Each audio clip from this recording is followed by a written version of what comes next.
dans l'un des discours du prophète alayhi salam, il dit, lorsque le croyant il fait une bonne action, Allah divise cette bonne action, il garde une partie pour le jour de la résurrection et il lui donne une autre partie dans cette dunya. Mais quand le mécréant il fait une bonne action, Allah le rétribue entièrement. Ainsi, le musulman a éprouvé, le musulman n'a pas toutes les récompenses qu'il fait sur la terre, il y a d'autres qui l'attendent dans l'au-delà, mais le mécréant, toutes ses récompenses, tous ses biens lui ont été donnés sur la terre. C'est pour ça que vous allez remarquer beaucoup qu'il y a des personnes qui ne prient pas, qui n'adorent pas Dieu, d'ailleurs ils ne croient même pas en Dieu, mais qui sont très riches. Et tu vas voir des personnes qui croient en Dieu, qui adorent Dieu, qui se prosternent devant Dieu, mais qui sont toujours pauvres. Et ceux-là, d'autres pensent que c'est une frustration. D'autres pensent que c'est injuste. Ainsi, je vais te raconter une histoire que tu vas comprendre un peu la philosophie de Dieu et la compréhension de ce que tu ne comprends pas.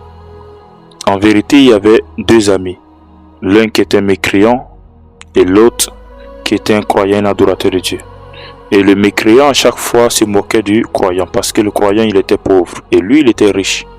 Ces deux personnes c'était des pêcheurs. Ils pêchaient des poissons. Et il dit au croyant, il dit, toi tu adores ton Dieu et ton Dieu il t'appauvrit toujours. D'ailleurs ton Dieu même est pauvre. Tu vois, moi je suis un mécréant, j'adore les idoles mais je suis riche, tu vois. Et cela, il dit cela pour montrer au croyant que lui il est sur la vérité et l'autre il est sur le mensonge. C'est-à-dire il est dans le faux. Pour montrer que tu es la vérité, il faut être riche. Alors que cette mentalité c'est faux.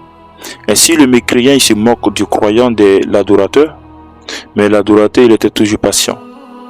Il est toujours en attente. Un jour ils sont partis pêcher du poisson. Dès qu'ils sont arrivés, le croyant il a soulevé sa main et dit, Ya Allah, Ya Rabbi, donne-moi beaucoup de poissons. Donne-moi autant de poissons. Il lance son filet, il met dans l'eau, ça rentre dans l'eau, il fait sortir, il n'y a rien. Même pas un poisson. Et le mécréant, lui, soulève sa main, il fait ses incantations, il appelle ses fétiches, ses idoles. Et il lance son filet dans l'eau et il fait sortir beaucoup de poissons.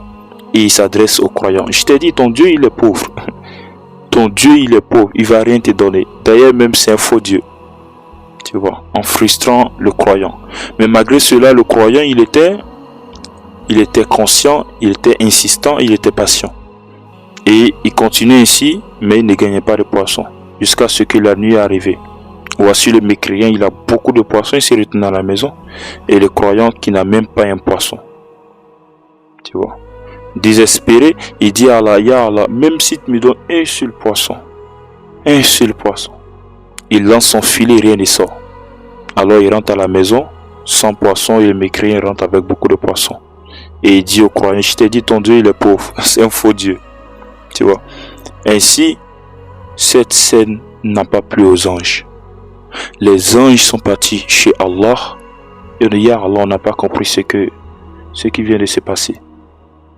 Celui-là qui est croyant, il t'appelle, il t'invoque, il dit tout est bon, non, mais tu lui donnes rien. Et celui-là, le mécréant là, qui d'ailleurs même il ne te connaît même pas, d'ailleurs il t'a même pas appelé, il t'a même pas invoqué, il a appelé ses idoles, ses fétiches. Et toi tu lui donnes beaucoup de poissons. Ya Allah, nous on n'a pas compris cela. Allah, on n'a pas compris. Allah dit aux anges, il dit partez voir en enfer ce que j'ai gardé pour le mécréant là. Les anges sont partis voir en enfer. Ils ont vu l'état de ce mécréant en enfer. Ils ont commencé à pleurer. Ils sont venus voir Allah. Ya Allah, si c'est ce que tu as gardé pour ce mécréant là en enfer, même s'il gagne tous les poissons du monde entier, même s'il devient l'homme le plus riche du monde entier, Wallah, Ya Allah, il a perdu. Il a perdu, il a échoué sa vie. Allah dit, partez voir au paradis ce que j'ai gardé pour mon croyant. Les anges sont envoyés au paradis. ils sont contents, ils viennent voir Allah. Ya Allah, si c'est ce que tu as gardé pour ce musulman-là, celui-là qui t'implore, tu ne lui donnes pas, si c'est ce que tu as gardé pour lui, même s'il devient l'homme le plus misérable du monde, Ya Allah, il a réussi sa vie, il a gagné. Allahu Akbar. Vous voyez un peu? Vous voyez un peu la philosophie de Dieu? En vérité, ceux qu'on voit sur la terre, qui sont des mécréants, qui sont dans le luxe, en vérité, ils ont un châtiment terrible qui les attend le jour de la résurrection. Et ceux que vous voyez malheureux, et que vous les voyez sans protection, et qui sont faibles, en vérité, c'est eux qui vont réussir le jour de la résurrection. C'est pour ça qu'il y a certains pauvres qui vont dire au jour de la résurrection, vous vous êtes moqués de nous, aujourd'hui c'est nous, on se moque de vous. Les premiers seront les derniers et les derniers seront les premiers. Et ainsi, cela est logique parce que le Coran parle de cette philosophie. Le Coran nous dit quoi? Le Coran dit, le mécréant quand il demande à Dieu, quand il fait une bonne action, Dieu le récompense, Dieu multiplie ses biens. Mais le croyant quand il fait le bien, qu'est-ce que Dieu fait? Dieu divise ses biens, il garde une partie au jour de la résurrection et il donne une petite partie sur la terre. Souvent même Dieu même ne te donne pas. Il garde toute cette partie-là au jour de la résurrection. Et Dieu nous dit quoi dans le Coran? Si ces mécréants-là me demandent ce bas monde-là, je vais les donner. Je vais les donner ce qu'ils demandent. Pourquoi? Parce qu'ils n'ont pas eu autre vie. Si ce n'est pas la vie d'ici-bas, ils n'ont pas autre vie. Alors la terre devient comme un paradis pour le mécréant. Parce qu'il est libre de faire ce qu'il veut. Il demande ce qu'il veut et Dieu lui donne. Mais le musulman, ce bas monde est comme une prison pour lui. Il ne fait pas ce qu'il veut. Il ne dit pas ce qu'il veut. Il a des limites. Il a des lois à respecter. Ainsi, celui-là qui est en prison ne fait pas ce qu'il veut. Et c'est ce que les gens doivent comprendre aujourd'hui. Mais Dieu merci, il y a certains musulmans que Dieu dit dans le Coran, quand ils font le bien, moi je les enrichis. Il y a certains musulmans que Dieu les enrichit. Il les récompense ici et il les récompense dans l'au-delà. Et qu'à la face qu'on soit parmi ces croyants, parmi ces musulmans.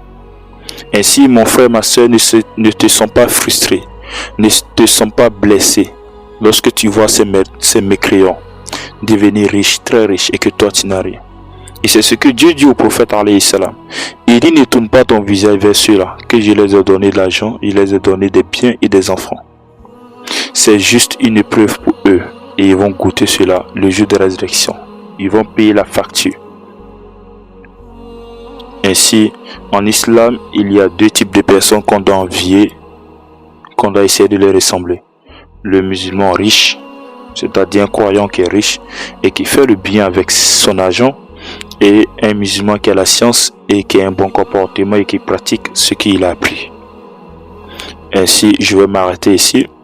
En conclusion, ne te sens pas frustré parce que Allah a rendu certaines personnes mécréants riches et que toi tu n'es pas riche.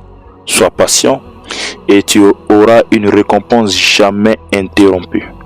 Pour eux c'est temporaire, pour toi c'est éternel. C'est ce, à la prochaine vidéo, Inch'Allah.